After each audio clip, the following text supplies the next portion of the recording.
Salut les Wargamers, c'est Ivy de French Wargame Show, votre chat de rapport de bataille tuto. Et Live Peinture, aujourd'hui je suis en compagnie de Pride pour un petit point, c'est-à-dire statut depuis la sortie d'AOS V3 et analyse de la nouvelle fac. On est donc ici pour parler d'Age of Sigmar V3, édition qui est sortie l'été dernier, avec les armées dessinées pour matcher avec ce nouveau moteur de règles qui est quand même super séduisant. Au début, grosse hype, gros succès, énormément de personnes ont voulu se mettre justement à AOS ou s'y remettre. Derrière, ils ont attendu quasiment 3 mois avant de sortir les deux nouveaux Battletomes, à savoir les Stormcast, donc petite vague de hype, mais comme derrière, ils ont séquencé leur sortie de figurines, c'était particulier. Les Oruk, pour le coup, 100% du contrat est rempli. Et derrière, en fin d'année, on va dire, ils ont coché une petite case du cahier des charges en disant on vous a pas complètement oublié, on a sorti le Battletome de Nurgle.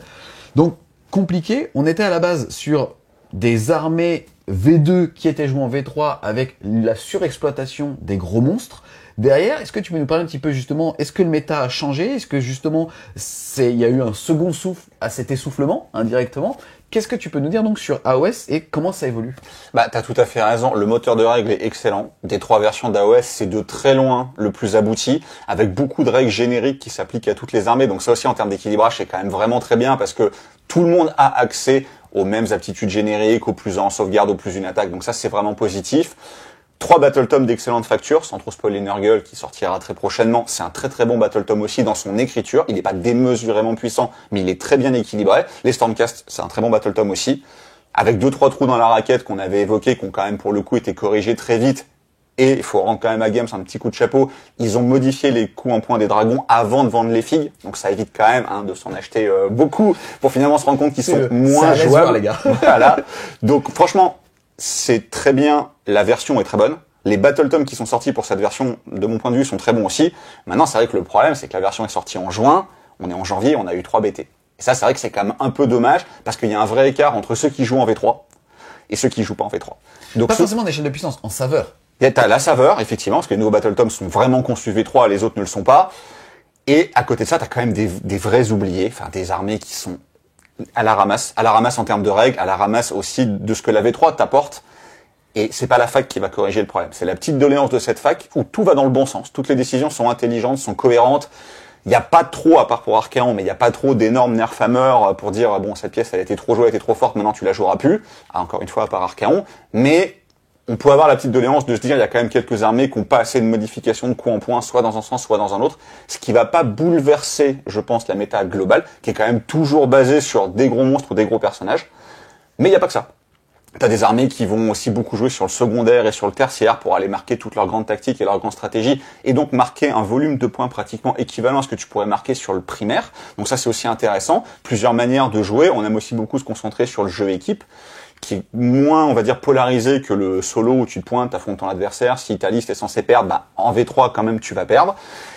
J'aime bien. Honnêtement, j'aime beaucoup cette version. Le problème, c'est qu'on est, à mon sens, pas assez alimenté. Alors, encore une fois, Games a dit qu'à partir de l'année prochaine, à partir de février. Maintenant, donc 2022, ils vont un peu sortir un rythme qui est plus proche de celui de 40K, où on aura de nouveaux Battletomes à se mettre sous la dent. Ce qui est important. Dans ce sens-là. Le fait d'analyser un méta et justement, avec des vrais chiffres, donc des données rationnelles, d'appliquer des nerfs ou des ups. Ouais, non, mais honnêtement, c'est bien ce qu'ils ont fait. Il y avait eu beaucoup de rumeurs sur cette fac. On a vu des choses assez délirantes sur des modifications de coups en point assez monstrueuses. Des change rules, carrément, aussi. Au final, très peu. Par exemple, les Gorgunta ont très peu monté. Les Sentinelles ou les Stalkers ont très peu monté. Ça va dans le bon sens, mais c'est vrai que c'est pas assez. Typiquement, aujourd'hui, je vais parler des Daughters of Khaine. La fac nous importe très peu en fait. L'avatar a un tout petit peu baissé, c'est pas grave, on le joue pas. Morati a pris un petit up parce qu'elle connaît tout son domaine de sort, mais au final elle en lance que 2, donc ça change pas non plus grand chose. Et les Stalkers ont un tout petit peu monté, ça modifie pas la liste. Pareil pour les Sentinelles. Slanesh, il y a eu un petit effort de fait, les Blizzbarb ont baissé, mais tu te rends compte qu'aujourd'hui les Blizzbarb valent le même coup que les Sentinelles des Luminettes ou que les Stalkers des Daughters of Khaine. Quand tu regardes les War Scrolls, non, en fait, c'est pas possible. Les géants ont pas été modifiés, on avait peur d'un nerf trop important sur leur coup en point, ce genre de choses. Tout ça, ça a pas eu lieu. Donc tu peux continuer à jouer ce qui était bon avant, à l'exception des builds basés autour d'Archaon, mais comme ils étaient un peu dégénérés, ils le sont plus, lui il a vraiment pris cher. Nagash est toujours un petit peu compliqué, par contre le grand gagnant de cette fac c'est Kragnos, qui est devenu le dieu des séismes, qu'il n'était pas avant, quoi.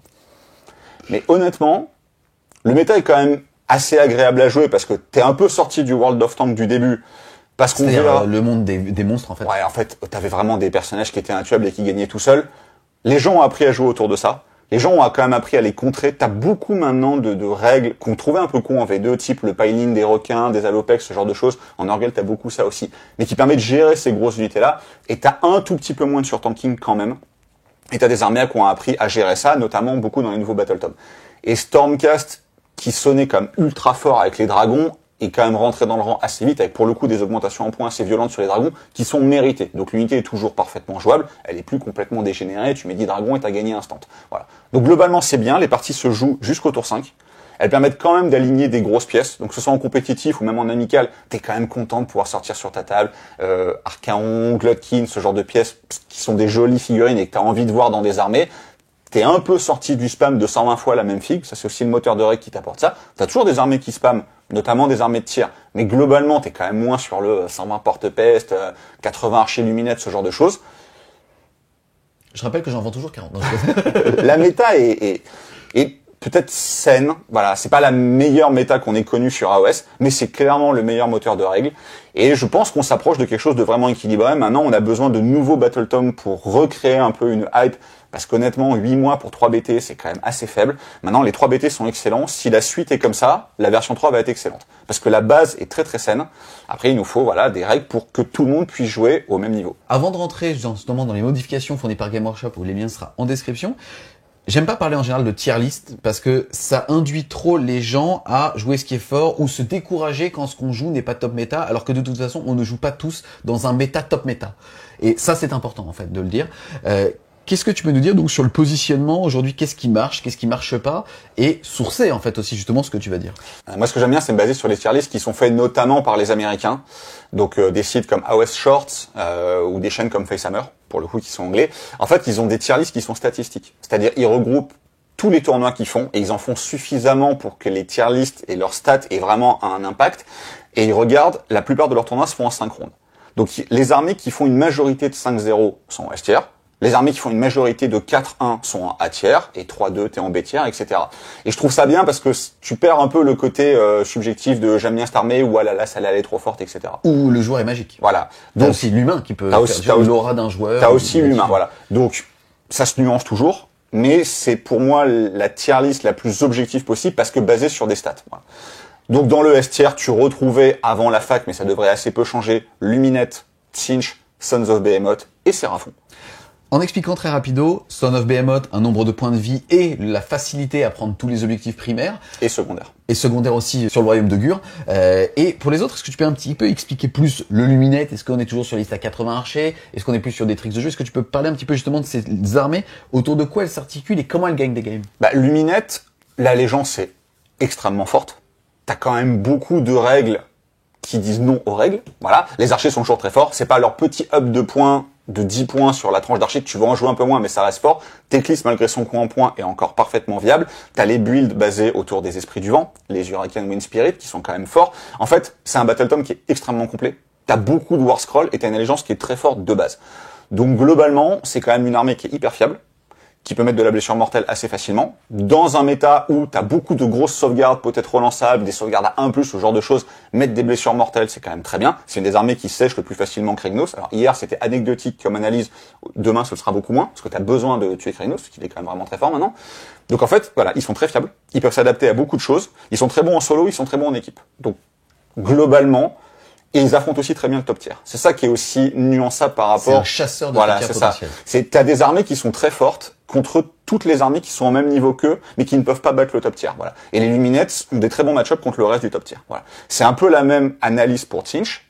L'allégeance est tellement monstrueusement forte entre l'invocation et surtout les dés du destin, qui est une fiabilisation absolue. Donc... Combiné avec Kéros, qui en plus de ses dés pétés, puisqu'on rappelle qu'on va lancer 9 dés et qu'on va pouvoir les utiliser quand on veut pour quasiment n'importe quoi, lui en plus par un moment en transformer en 6. Donc finalement même les armées qui savent le contrer, en fait en général on ne gagne contre eux que quand le joueur fait une boulette par rapport à cette inversion de dés. Ouais, c'est franchement très fort. T'avais deux builds. T'avais le build, on va dire, basé sur les blessures mortelles avec des grosses phases de magie et l'invocation, et le build basé sur un trou dans les règles, clairement, qui datait du fait que c'était un peu en V2, où Archaon était Tzeentch. La fac a changé ça, donc il bénéficie en fait de tous les effets de Tzeentch.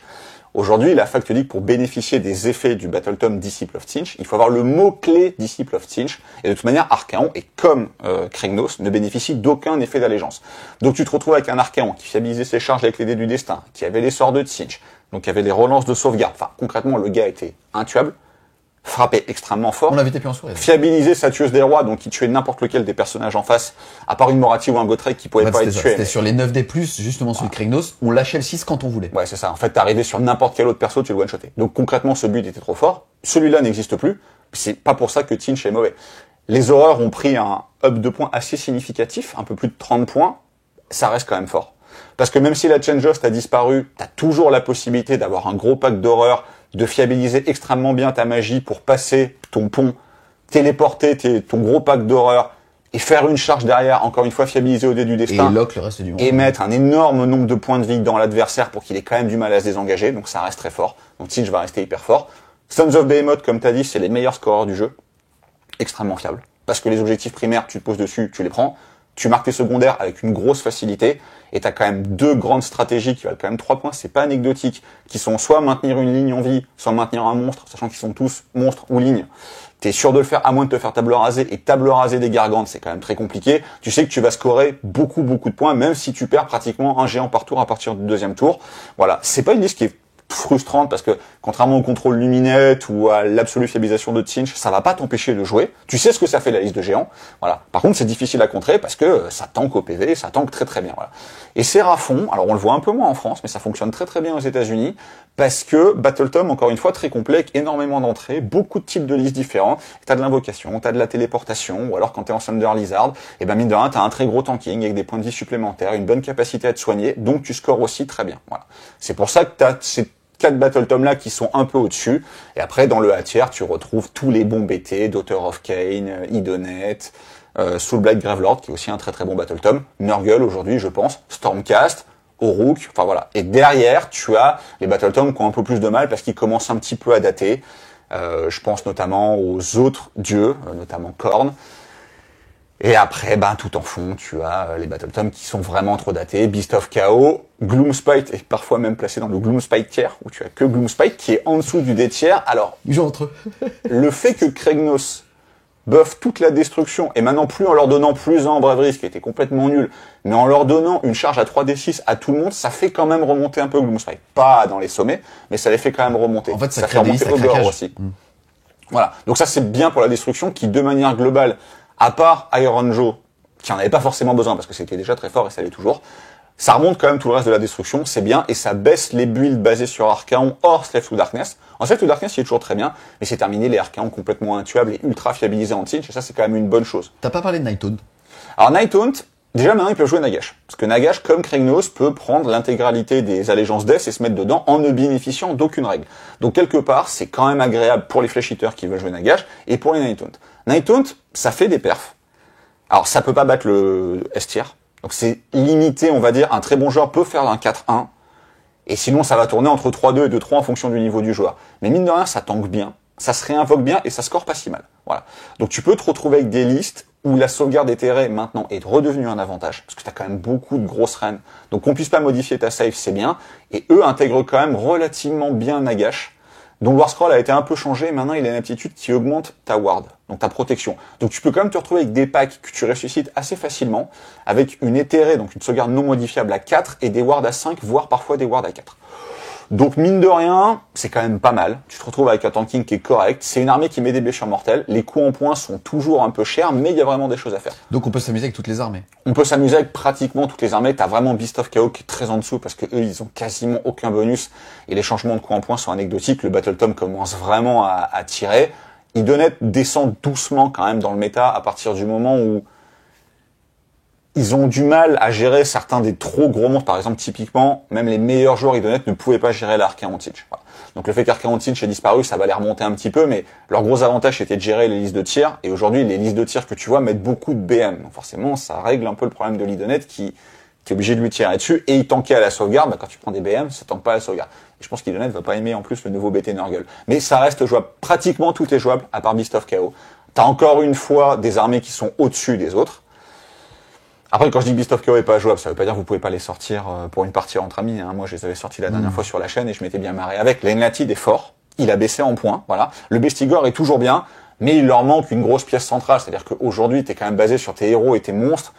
quand tu regardes le profil des Gorgons ou des Sigors, t'as l'impression de voir des Alopex. Enfin, pour des bêtes qui sont grosses comme ça, c'est un petit peu dommage. Donc pour ça, ils auraient peut-être besoin quand même d'un changement sur leur War Scroll, de leurs gros monstres. Il suffit pas grand-chose pour les rendre jouables.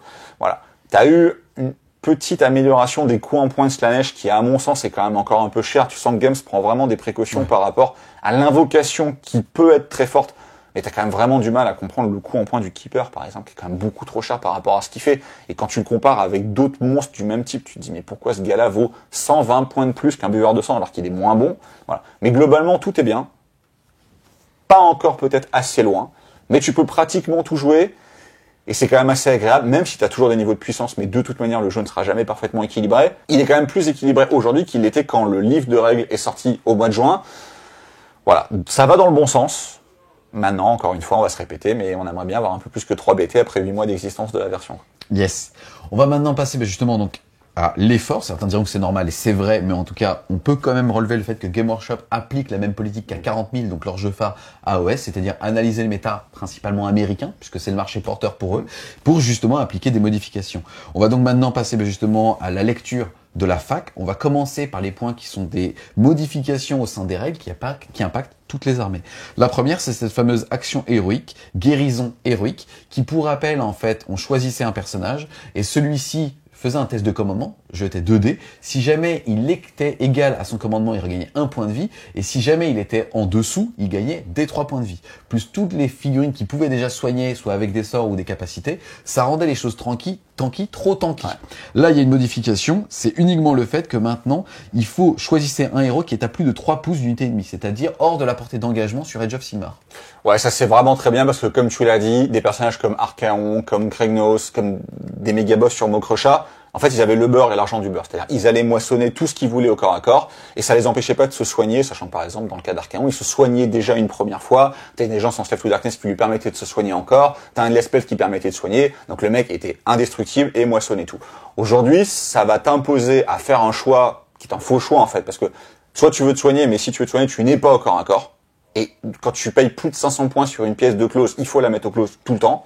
Voilà. Donc si t'as pas réussi à le mettre au corps à corps, tu pourras te soigner, c'est un tout petit bonus anecdotique, mais c'est plus, on va dire, un second souffle éternel où à chaque tour, le tien essuie de ton adversaire, D3, D3, D3. En plus, on parle d'Archaon, mais il avait 12 en bois donc lui, il le réussissait comme ça. D3, D3, c'était trop. Voilà. Donc c'est un nerf de cette aptitude qui est bien pensé. Ça impactera pas les petits persos totems qui ne sont pas au corps à corps, et s'ils prennent un peu de dégâts à la magie ou ce genre de choses, pourront toujours se soigner. Mais c'est plus le quasi auto-include que c'était avant. Bah, aptitude, je réfléchis pas. Action héroïque, lui, il va se soigner de D3 parce que c'est ma gros pièce et je veux pas qu'elle meure. Donc ça baisse un peu le tanking de ces énormes monstres. Combiné au fait que, ce qu'on va voir juste derrière, c'est que l'amulette du destin a quand même été nerfée, ça aussi c'est très bienvenu. On va passer maintenant, de toute façon, comme tu l'as dit, l'artefact l'amulette de la destinée est passé d'une protection de 5 à 6. C'est littéralement 2 fois moins de PV sauvés. Ouais, alors ça c'est bien, parce que toutes les listes V3 commençaient par amulette du destin, toutes. Voilà. À moins de ne jouer que des gros persos nommés où tu ne pouvais pas leur mettre d'artefact, dans 90% des listes, aller chercher l'amulette du destin, parce que c'était beaucoup trop fort, en fait. 33% de tanking supplémentaire sur tes personnages, sur des méga-boss sur Mokrocha, sur des seigneurs du chaos, sur n'importe quoi, des eidolons, enfin, surtout c'était trop fort, voilà. Et notamment sur les gargantes, voilà. Quand t'avais un gargante à 35 PV, qui pouvait monter à 40 avec un trait de co, et que tu lui mettais ça, enfin, t'imagines que 40 PV avec Feel No Pain à 5, c'est comme si tu devais enlever virtuellement 60 points de vie à une figurine, c'était beaucoup trop. Donc ça, c'est un nerf qui est bienvenu, parce que maintenant, on va redécouvrir l'autre partie des Battle Tomes, c'est-à-dire les artefacts, ah tiens, il y avait ça, c'est vrai, etc. C'est bien de ne plus avoir un auto-include que tu mettais dans pratiquement toutes les listes. Est-ce que tu veux pas, pour la notion un peu old school, qu'on appelle ça des objets magiques? Si, alors voilà, donc tu n'as plus cet objet magique, beaucoup trop fort, où tu te disais, voilà, systématiquement, je vais là-dedans. Je prends le cas, par exemple, d'un méga-boss sur Mokrocha, qui a un artefact qui est extrêmement fort, qui s'appelle la Destructrice, je crois en français, qui te donne plus 3 dégâts. Tu te dis, waouh, c'est génial. Mais quasiment tout le monde, à part vraiment quand t'as envie de défoncer ton pote et de taper très fort, tout le monde allait chercher cette fameuse protection à 5, parce que sur un personnage qui a 18 points de vie, soignable, etc., faut voir aussi que le soin plus la ward à 5, t'avais le double effet qui se coule, en fait. Tu soignais 2 points de vie, et virtuellement, c'est comme si t'en soignais 3, parce que comme t'avais la ward à 5, etc. Ça rendait les mecs vraiment beaucoup trop tanky, ils ont baissé et la protection et le soin, ce qui fait que les grosses pièces, hors perso nommé, parce que eux n'y avaient pas le droit à cette protection-là, les grosses pièces sont un peu moins solides qu'avant. C'est quand même, je pense, une très bonne chose pour l'équilibre global du jeu, parce que si tu es un Battle Tome où tu n'as pas de grosses pièces énormes, parce que tout le monde n'a pas son méga monstre à 500 points. Tu te dis pas, je vais juste mourir parce que le monstre en face, je peux pas le gérer. Donc ça va vraiment dans le bon sens. Yes. Dernière modification des règles, on va dire génériques, c'est l'aptitude de commandement de la phase de charge, à savoir déchaîner les enfers, où en gros, maintenant, on ne peut faire l'ordre que si on est à 6 et pas à 9 de l'unité qui charge. Alors ça c'est bien aussi, puis c'est les figurines à 6. Voilà, c'est surtout ça qui change tout. Moi, c'était une de mes craintes principales. On se rappelle quand le bouquin était sorti, je m'étais dit, oh, ils ont rajouté de l'Overwatch à OS. Il y a des unités avec lesquelles ça va être trop fort. Et ben, à l'usage, après 8 mois de partie dans les pattes, oui, il y a des unités avec lesquelles c'était beaucoup trop fort. Alors, on va dire que je m'acharne sur ces pauvres sentinelles, mais sur les sentinelles, c'était super fort. Sur mes stalkers, Doc, que j'adore, c'était beaucoup trop fort aussi. C'est-à-dire, en fait, tu crées un cordon. Limite, t'avais une deuxième phase de tir. C'est ça, t'avais une deuxième phase de tir. C'est-à-dire que tu crées un cordon. Et ben le mec il chargeait le cordon, il se prenait Bagdad. Voilà. Par l'unité qui était derrière. Par l'unité qui était derrière. Aujourd'hui, t'as limite plus envie de faire de cordon. C'est-à-dire que pour faire un déchaîner les enfers comme tu faisais avant, faut que l'unité te charge vraiment toi. Avant c'était trop fort parce que tu pouvais être vraiment loin des cordons et mettre toute ta phase de tir. Comme j'ai dit, c'est figurines. Avant, ce que tu faisais, c'est que tu faisais une espèce de trigonométrie où tu mettais un figurine avec là, figurine avec ça, et finalement, tu choisissais vraiment qui. Et t'as tout le pack qui tirait. Parce que mine de rien, 30 archers luminettes ou 15 stalkers sur des socles de 40, ça prend une sacrée place. Hein. Donc aujourd'hui, ça va beaucoup moins marcher de dire, il y a que les figurines à 6 pouces de l'unité adverse qui est engagée contre mon cordon, donc en général à plus de 3 pouces de mon unité de tir pour éviter un double paline ou ce genre de blague, tu tires beaucoup moins. Donc si tu veux profiter de l'Overwatch comme avant, il faut que l'ennemi t'impacte directement toi. C'est une bonne règle parce que sur certaines unités, notamment celles qui mettaient de la blessure mortelle au tir, c'était trop fort. Voilà. Donc voilà, encore une fois, ça ne tue pas l'allégeance. Hein. Des archers luminettes en Elon, t'as toujours pas envie de les charger directement eux. En plus, on rappelle qu'à 3 pouces, ils ont un tir supplémentaire. Donc là, ils t'atomisent toujours. Mais au moins, ça t'ouvre la possibilité de te dire, je vais pouvoir envoyer 3 Etherwings, je vais pouvoir envoyer 5 Kineris. Qu'avant, tu ne pouvais pas faire parce que tes Etherwings ou tes Kineris s'écrasaient dans le cordon. Et l'unité chargée derrière, et elle se prenait l'enfer, quoi. Voilà.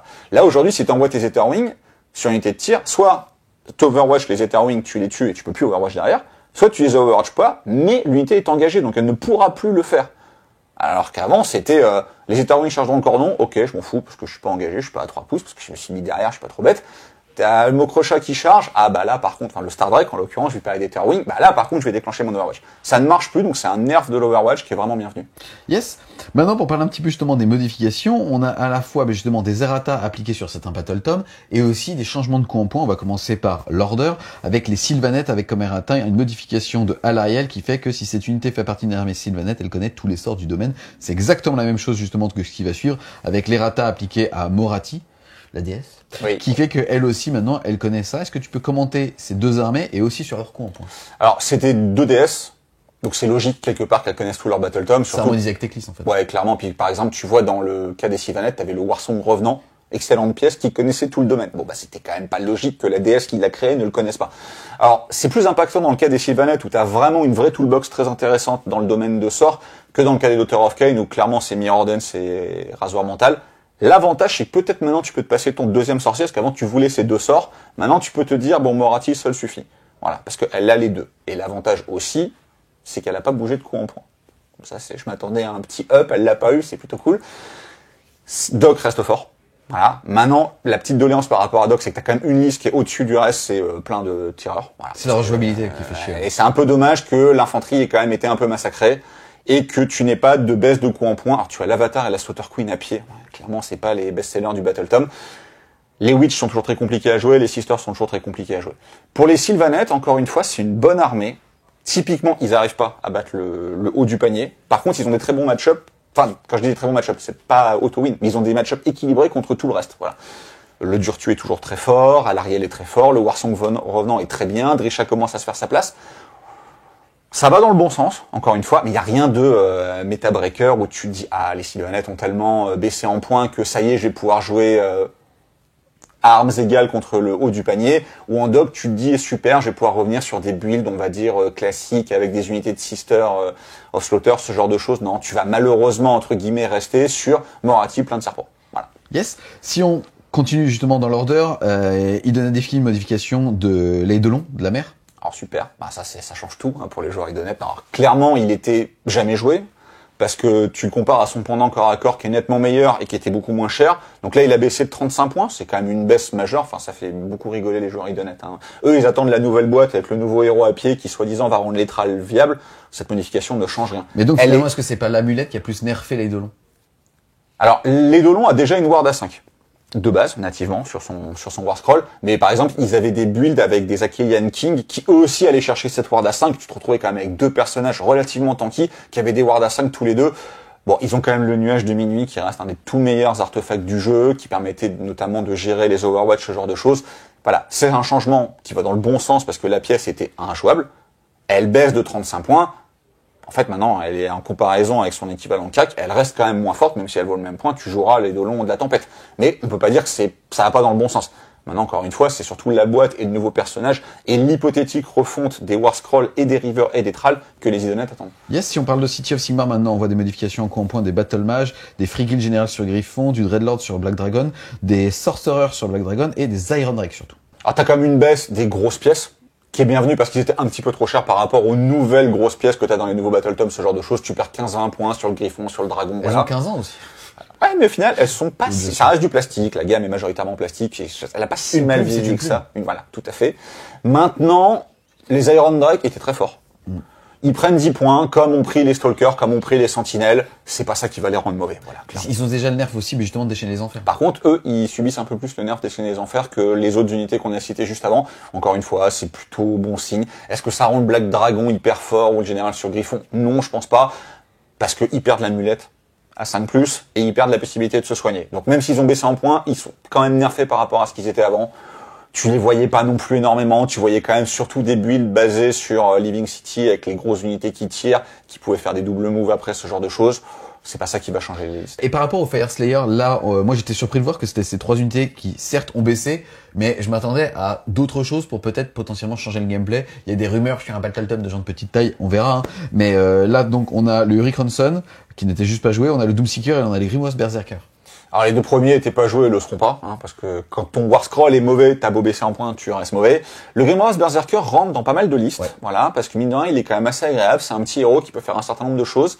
Le fait qu'il baisse, honnêtement, ça le rend très viable. Les gens qui aimaient le jouer vont en profiter nettement. T'as même des listes qui ont joué peut-être 2 ou 3. Donc mine de rien, quand on joue 2 ou 3, tu gagnes 45 points. C'est quand même pas négligeable. Ça ne changera pas leur gameplay, qui est quand même toujours basé sur des grosses phalanges d'infanterie et toujours des berserkers, parce que malgré le fait que, par exemple, ils peuvent pas taper 2 fois ou ce genre de choses, t'as toujours la possibilité de frapper en premier, tu mets quand même toujours beaucoup de blessures mortelles et tu tankes quand même très bien avec une protection à 4. Le gameplay est pas changé. En fait, si ces petits personnages étaient utilisés, c'est que tu multipliais tes personnages qui proquaient tes buffs à 4+. C'est ça. Non, mais ils rentrent toujours bien, c'est toujours une bonne armée qui fait des bonnes perfs, c'est un solide A tiers. Ça changera pas grand chose pour eux. Yes. Les Caradhras Overlord baissent acceptable de la plupart, on va dire, des unités que tu ne voyais pas, donc le personnage nommé sur son ballon, le personnage non nommé sur son ballon, les petits ballons, et Landring Master à pied, voilà. Il y a rien de monstrueux, c'est-à-dire c'est des baisses de 10-15 points, c'est pas ça qui va permettre de rentrer un strato vaisseau supplémentaire, etc. Mais c'est des personnages qui étaient trop chers par rapport à ce qu'ils faisaient, ils baissent un peu, encore une fois, ils subissent aussi indirectement le contre-coup de l'action héroïque qui permet de se soigner parce qu'ils peuvent moins le faire. Surtout pour les Skywarden, que c'est plutôt bien, parce qu'encore une fois, par rapport à leurs équivalents, ils étaient moins bons, maintenant ils sont nettement moins chers. Pourquoi pas les retester? C'est ce qu'on va dire beaucoup, donc je vais pas le répéter à chaque fois. C'est pas assez, mais ça va dans le bon sens. Voilà. Encore une fois, Battle Tom solidement basé dans le A tiers, qui a du mal contre les tops armés. Voilà. Mais la baisse du surtanking, notamment dans Archaon par exemple, qu'ils n'arrivaient pas à tuer, ça leur fait quand même du bien en termes de placement global, parce que eux ont quand même la puissance de feu nécessaire pour te sortir un Mokrocha ou ce genre de choses. Alors pas en une phase, mais maintenant qu'ils se soignent moins qu'avant. Par contre, eux, c'est Krignos qu'ils aiment vraiment pas, quoi. La charge en 3D6, la charge en 3D6. On y reviendra tout à l'heure. Les luminettes aussi. Alors, les luminettes, on avait entendu plein de rumeurs, voilà. La rumeur qui était intelligente, ça aurait été de dire que les sentinelles n'étaient plus une ligne, parce que ça aurait obligé déjà à jouer une unité de lancier, par exemple, supplémentaire, donc quelque part, tu avais moins de points pour tes archers, et surtout, tu ne pouvais plus les jouer par 30, surtout par 30, qui sont dangereux. Après, leur très légère haut 100 points, c'est pas ça qui va changer les listes. Tu rentreras peut-être une phalange, soit 10 lanciers de moins, soit 10 archers de moins, mais tu pourras toujours en jouer 30 ou 40, accompagné de tes clisses, etc. Et donc en fait, finalement, les synergies de toi t'es mort, ça reste... Les synergies de toi t'es mort sont toujours là. Voilà. Ça change pas grand-chose. Encore une fois, comme c'est ultra fiable, tu peux continuer à passer tes sorts comme t'as envie, avec des bonus à +2, à +3, etc. Maintenant, c'est une armée qui est quand même moins écrasante qu'elle l'était avant. Parce que tu joues Luminette, que tu vas systématiquement faire 5-0.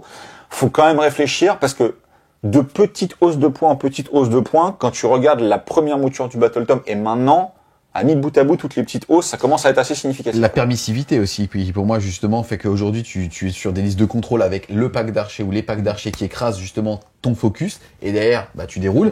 Là, finalement, est-ce que le fait d'avoir changé à Valinor et l'esprit de la montagne, ça peut potentiellement changer les listes, ou comme tu l'as dit un petit peu sur les War Scrolls, quand de toute façon t'en as au-dessus ou quoi, c'est pas ce que t'as envie de jouer. En fait, ils étaient pas mauvais, mais ils étaient trop chers. Ils ont quand même des baisses assez significatives de leurs coûts en points, donc ça donne envie de les retester parce que c'est des bons monstres et des bons héros pour le cas d'Avalenor dans une méta monstre-héros. Donc tu te dis pourquoi pas. Après, quand tu veux vraiment rentrer dans le compétitif pur et la dureté de la liste, oui, t'as l'Huracan Spirit of the Wind et les Sentinelles et Teclis qui sont au-dessus en fait. Donc si tu veux vraiment aller chercher la liste la plus compétitive possible dans ce Battle Tom, tu vas un peu le laisser de côté. Mais si tu décides de baser une liste à la rite avec ces gars-là, ils sont nettement moins chers qu'avant, donc tu peux rentrer d'autres choses à côté, et c'est souvent la petite unité de prise de points au gardien de but qui va faire la différence. Donc ça va vraiment dans le bon sens. Après, on va arrêter de taper systématiquement sur les sentinelles aussi, il fallait pas qu'ils coûtent 230 points non plus, on avait vu ce genre de choses, un peu comme les Gangrunta, où ils étaient à 160, et il y en a qui disaient qu'ils allaient être à 210, non, c'était aberrant. Voilà. J'aurais trouvé bien le coup que ce soit plus des lignes, ça aurait été le nerf intelligent. Là, ils prennent 10 points, ça changera pas la liste, ça changera pas l'unité qui est très forte. Maintenant, on commence à voir que c'est très fort contre tout ce qui est avant la V3. T'as quand même les Battle Tom V3 qui souffrent moins de ces archers-là ou qui ont des bons moyens de les contrer. Voilà. Typiquement, Nurgle, il voit des archers luminettes, c'est pas ça qui va le gêner plus que ça. Voilà. Et je trouve ça bien parce que si le nouveau Battle Tom t'amène aussi de la capacité de résistance contre ce type d'unité qui tue un peu ce qu'il veut, sans ligne de vue, avec une portée infinie ou ce genre de choses, c'est quand même pas mal. Yes, et maintenant si on parle des Séraphons. Alors Séraphon, c'était comme j'ai dit, c'est une armée qui est placée en S tier, parce que très bon résultat, parce qu'une énorme polyvalence. Il y a deux choses qui ont été faites qui sont bien. La première, c'est une petite hausse des salamandres. Bon, les salamandres restaient très fortes. Voilà. Maintenant, les salamandres, on les voit quand même assez souvent en invocation, c'est-à-dire créées, et leur coût d'un point d'invocation n'a pas été modifié. Donc, t'en mettras peut-être un peu moins dans tes listes, t'en invoqueras toujours autant dans les listes basées sur l'invocation. Par contre, le vrai choix intelligent, c'est la différenciation des deux Bastiladons, parce que celui avec le cristal qui tire 2 fois est super bon, l'autre tu le vois jamais. Voilà. Donc il y en a un qui a pris 15 points, l'autre qui en a perdu 20. Bon, on va pas se mentir, le cristal reste quand même infiniment supérieur à l'arche de Sotek, mais si tu décides de jouer une arche de Sotek, au moins tu le payes pas aussi cher que l'autre. Voilà. Ça reste très bien, voilà, parce que tu peux soit faire de l'invocation, de la magie et de la téléportation, ce qui te donne beaucoup de mouvement et du second souffle, soit baser une liste gros dino, c'est un peu celle-là qui a ma préférence quand même, parce que visuellement elle est magnifique, hyper tanky en lézard tonnerre, voilà. Ça reste une armée qui est très forte, qui a des bons match-up pour le coup contre le reste du S tier, qui galère contre les grosses listes de tir, qui te mettent de la saturation ou des blessures mortelles à dégâts 1. Parce que concrètement, en lézard tonnerre, tu baisses de 1, en fait, c'est ça la légende, tu baisses de 1 les dégâts. Donc quand tu te prends des dégâts 3 qui passent en dégâts 2, tout de suite, c'est quand même beaucoup plus confortable. Et t'as des grosses sauvegardes. Par contre, quand tu te prends du dégât 1 ou de la BM, Stalker, Sentinelle, tu galères. Donc en fait, tu galères contre les deux grosses listes de tir. Par contre, t'as des bons match-up contre tout le reste. Et t'as notamment des bons match-up contre Sons of Behemoth, parce que le Stégadon ou le Bastiladon tankent tellement bien que tu peux les mettre dans des Sons of Behemoth. S'ils ne sont pas sur l'objectif, parce que s'ils le sont, ils continueront à le contrôler, mais s'ils sont pas sur l'objectif, tu peux les bloquer un certain nombre de tours pour toi prendre la table. Voilà. Donc mine de rien, c'est des bonnes listes qui ont des bonnes perfs. Alors en France, il y a une liste Séraphon qui fait 5-0 à la finale des FSC. Alors ça met pas des 20-0, mais ça n'en prend pas non plus. Voilà. T'es entre 12-8, 13-7, etc. Donc ça ne gagne pas des tournois, mais ça se place quand même relativement bien avec des 5-0. Et comme les Américains ont pas ce système que je trouve beaucoup plus fin de 13-7, 12-8, etc. Eux, c'est 20-0, 0-20. Bah, les Séraphons font souvent 5-0, donc ils font souvent 5-20-0. Faut nuancer, c'est pas parce que tu vois un résultat là-bas où t'as 5-20-0 voilà, la game s'est jouée jusqu'au bout et le Séraphon a gagné 2, 4, 5 points à la fin. Parce que ça score très bien le secondaire, parce que ça score très bien le tertiaire aussi. Yes, si on parle maintenant justement des Stormcast, la dernière fois qu'on en a parlé, c'était pour le Battle Tom Review et le live, mais t'es arrivé avec une liste un peu V2 pour le kiff, parce que c'est ce que t'avais peint et ce que tu voulais jouer. Ouais. Là, si on regarde les coups en points, on n'en a pas parlé depuis justement le hub de coups en points des dragons. Qu'est-ce que tu peux dire sur eux? Est-ce que ce coup en points va changer le visage des listes? Et finalement, quel était le visage des listes?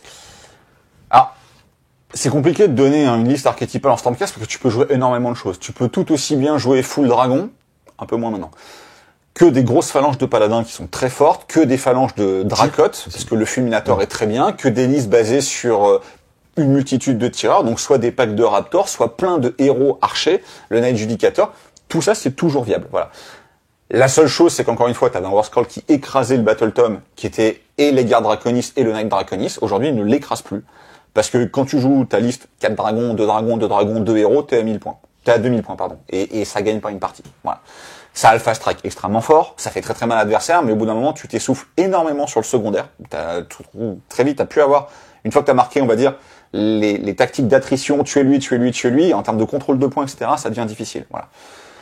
Donc globalement, cette liste, qui était pas très fut-fut, hein, tu gagnais T, hein, concrètement, j'ai joué suffisamment et je me la suis pris suffisamment pour savoir que t'avais besoin de réfléchir, elle est moins forte qu'avant. Et toutes les autres sont toujours aussi bien. Tu as eu des petits ajustements à la baisse sur certains des personnages qui étaient vraiment pas joués. Je pense à Aventis, Firestrike, ce genre de choses. Ils sont pas monstrueux pour autant.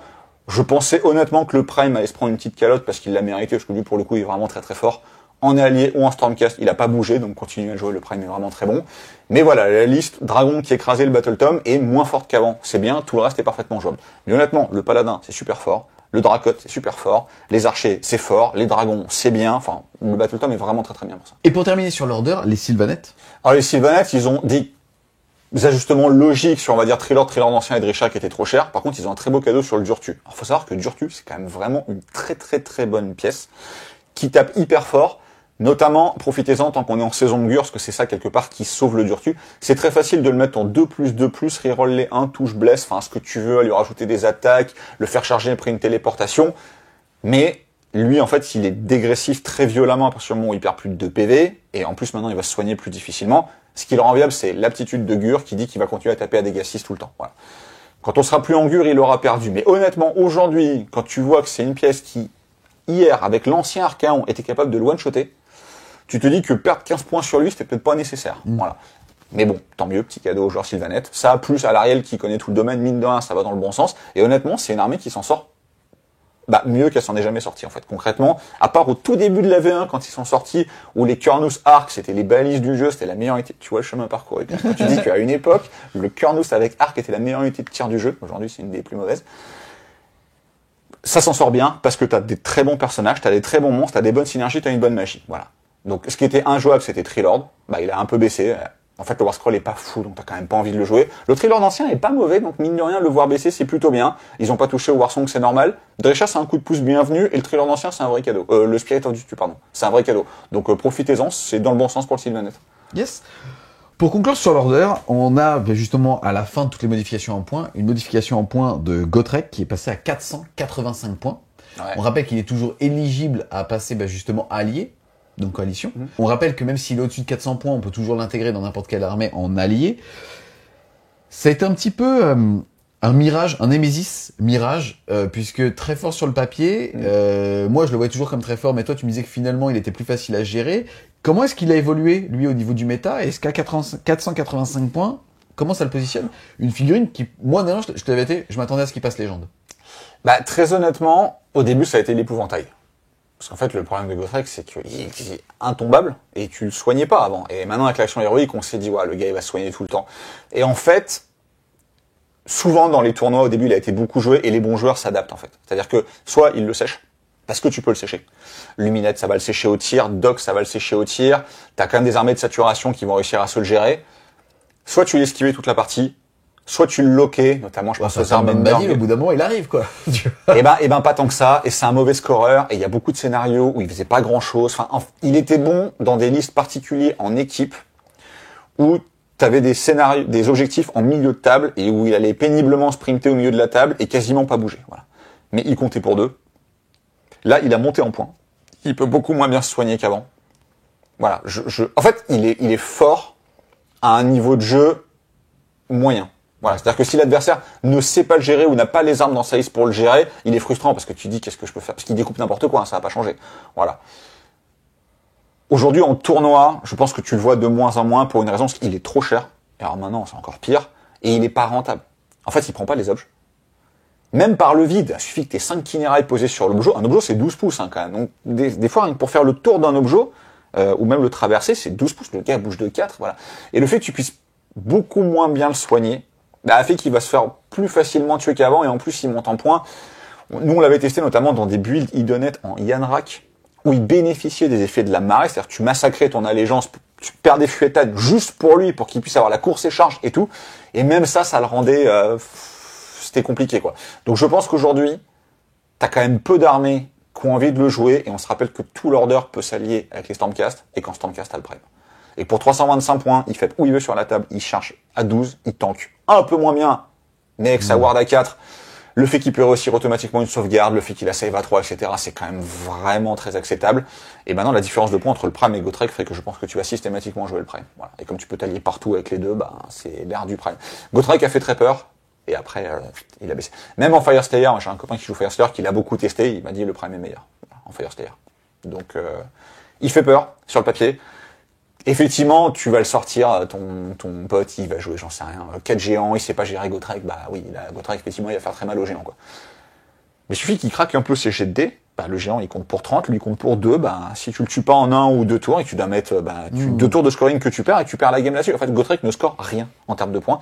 Et aujourd'hui, et c'est ça quand même qui sauve beaucoup ce moteur de règle de V3, c'est que le scoring est hyper important. On a appris, en fait, à ne plus jouer sur l'attrition débile et à jouer justement sur tu m'as rasé, mais je t'ai battu. Ouais. En fait, au début, c'était la doléance de ce moteur de règles, c'est ce que tu disais, on joue avec les règles V3 mais des Battle Tom V2. Au début, c'était je prends le plus gros monstre possible, qui a la plus grosse sauvegarde possible, je mets toutes les synergies dessus et je gagne tout seul. Ça a duré 2-3 mois. Et après, on a quand même vraiment compris que les parties se gagnaient beaucoup sur le scoring. Et ça, c'est vraiment très très bien. Notamment le secondaire et le tertiaire. Voilà. Parce que t'as quand même beaucoup de scénars où t'as 3 objets, mais au maximum, tu vas scorer 3 points sur le primaire si tu contrôles 2 objets et plus que l'adversaire. Et au final, lui, il fait tactique, et tactique, et tactique avec un monstre, donc je vais marquer 3. Et donc, en fait, bah, tu rattrapes le scoring par rapport à ça. Et quand tu finis, grâce à ton attrition, par scorer ton primaire, si ton secondaire est meilleur que celui de l'adversaire, tu vas gagner la partie à la fin. Alors, peut-être pas de beaucoup, mais tu vas la gagner. Et le problème, c'est que dans cette optique-là, Gotrek ne score rien. Voilà. Et alors, si, tu peux le faire couvrir avec 2 autres unités pour avoir mais il traversera pas la table. Honnêtement, il y a quand même très peu de setup de jeu où tu te dis, bah, ça va être tuer un monstre et Gotrek est pile à portée de charge de ton monstre, et puis, ce qui fait très mal à Gotrek, c'est le deploy. Enfin, quand un mec bouge à 4 et que dès qu'il rentre dans la zone d'effet de l'unité, elle bouge de D6, à moins de craquer ton D6. Donc, concrètement, Gotrek, pour le fiabiliser, tu le mettais à 9,1 pour empêcher le redéploiement de l'adversaire, et tu tentais une charge à 9 reroll. Sachant que ça arrivait dans le meilleur des mondes T2, et en général, tour 3, parce que quand il avance, les gens s'écartent, t'aurais eu des scénars où le poser sur un objectif t'assurait la victoire, on se serait dit, ok, c'est un quart de ton armée, mais ça va te faire gagner. Mais le problème, c'est que non, en fait. Voilà. Et il a pas assez de dégâts pour sécher un géant en une phase, donc il va pas reprendre l'objectif. Archaon le tenait au corps à corps, enfin voilà, il y avait quand même beaucoup de choses qui le rendaient compliqué, et là, il subit, mine de rien, le nerf de l'Heroic Recovery aussi. Donc, plus le coup en point, je pense qu'on le voyait déjà peu, on va le voir encore moins. Pour une pièce qui peut générer de la frustration, si tu sais pas le gérer, c'est pas grave. On a fait le tour de l'order, on va passer justement sur la... Je m'en vais. On a passé les meilleurs. Moi aussi, je me casse alors. Salut, bonne review. Ça va être French Order Studio.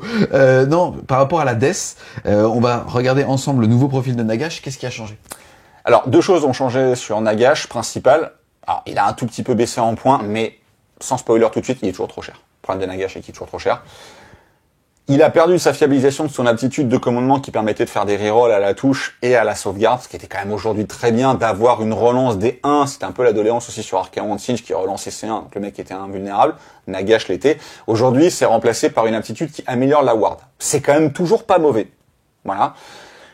Et son principal changement, c'est qu'il peut maintenant, sans bénéficier des aptitudes d'allégeance, donc c'est un nerf pour Nagash Soulblight et Nagash Ossiarch qui bénéficient des aptitudes qui n'en bénéficient plus. Par contre, c'est un up, et c'est même une création pour Nagash Flesh Eater ou Nagash Nighthunt. Voilà. Donc c'est un gros up pour ces 2 armées qui peuvent jouer leur dieu, et c'est normal, dans toutes les armées, t'as des grosses pièces de dieu, t'as envie de les jouer, les Nighthunt et les Flesh Eater, ils se disaient, bah non, on n'en a pas, et surtout les pauvres Nighthunt qui avaient pas de monstre du tout, à part le Mooncule de Forge World, dont le War Scroll est quand même vraiment pas fou maintenant. Maintenant, ils peuvent jouer Nagash. Et Nagash en Nighthunt, c'est pas mauvais. Nagash en Flesh Eater, c'est pas mauvais non plus, mais t'avais quand même le Terrorghast qui tape toujours très fort. Mais tu peux le jouer. Par contre, c'est vrai qu'en Ossiarch et en Soulblight, c'est un petit nerf. Alors, en Soulblight, c'est pas grave. T'as quand même certains des héros les plus synergiques et les plus forts de tout le jeu. Je pense à Vordrai, je pense à Radukar, je pense à des bêtes comme ça qui sont vraiment très bien. Le problème de Nagash, c'est pas son War Scroll, même son nouveau War Scroll. Le problème, c'est qu'il est trop cher. Voilà. Donc, il a baissé en points. Mais, en fait, le truc, c'est que maintenant, tu le compares à Kragnos, ouais, c'est compliqué pour ce pauvre Nagash. Ce qui est toujours très bien, c'est ses projectiles magiques. Parce que mine de rien, si tu ne fais que ça, c'est-à-dire lancer que des projectiles magiques, c'est 16 BM cash. Voilà. Donc 16 BM, ça one-shot une tortue, et ça fait quand même très mal à une alarielle ou ce genre de choses. Donc, il est dur à rentabiliser, mais il remonte quand même les 2 armées oubliées de la Death rien que par sa présence, parce qu'en Nighthaunt, il vaut vraiment le coup, testez-le, vous verrez, c'est quand même bien, et l'aptitude de commandement est pas mal, parce qu'avant il s'en moquait un peu, maintenant il s'en moque plus. Donc voilà, il y a des choses à faire sur Nagash. Le War Scroll a été ni amélioré ni nerfé, mais c'est sa possibilité d'être inclus dans des armées où il n'était pas qui est le vrai plus gros changement. Après, il est quand même pas au niveau d'un Teclis, d'une Moratti ou d'un Archaon. C'est un petit peu dommage pour la seule pièce du jeu qui vaut plus de 900 points. Yes. T'as parlé des Flesh Eaters, donc justement du up indirect, avec aussi bien le plaisir de jeu d'intégrer son dieu, et aussi justement le fait qu'il y a une vraie plus-value, même si elle est moindre que sur les Nighthaunt. Qu'est-ce que tu peux dire sur les changements de coût en points? Alors sur les Flesh Eaters, t'as une des 2 variantes du Ghoul King qui a baissé, mais c'est la mauvaise. C'est-à-dire celle sur Dragon Zombie est moins chère, mais tu le joues pas parce que celui sur Terrorgeist est tellement supérieur que bon, lui ils l'ont pas touché. À la rigueur, si tu veux vraiment jouer un Dragon Zombie, bah tu te dis que tu le payes un peu moins cher qu'avant. La bonne surprise, c'est globalement sur les Cryptorors, c'est-à-dire les grosses unités d'infanterie qui sont quand même assez tanky, qu'avec Nagash tu peux rendre encore plus tanky maintenant, qui est une bonne unité de prise de points qui a un petit peu baissé. Donc dans certains builds, notamment ceux basés sur la grande cour Holomorn, où tu avais quand même tendance à en jouer des gros packs, c'est un up qui est bienvenu. Ça va pas révolutionner le méta Flesh Eater, les changements de points. Nagash peut-être, ça mérite vraiment, je pense, un certain nombre de tests. Sur les Nighthaunt, t'as aussi des changements bienvenus. Alors t'as Reikennor et Kudros Valentian, qui ont baissé de 20 points, sachant que c'est quand même pas des mauvais personnages ni l'un ni l'autre, et surtout le Black Coach a baissé. Et le Black Coach, c'est la base des synergies Nighthaunt basées sur la réinvocation, parce que ça réinvoque vraiment beaucoup. Et pour que tu aies une vraie synergie de réinvocation, t'en joues pas qu'un seul. Voilà. Donc quand on joue 2 voire 3, tu viens de gagner 60 points sur ta liste. En général, tu jouais Reikennor ou tu jouais Kudros, tu reviens de gagner 20 points. Donc tu as gagné 80 points sur ta liste qui permet de rentrer des petites unités. Voilà.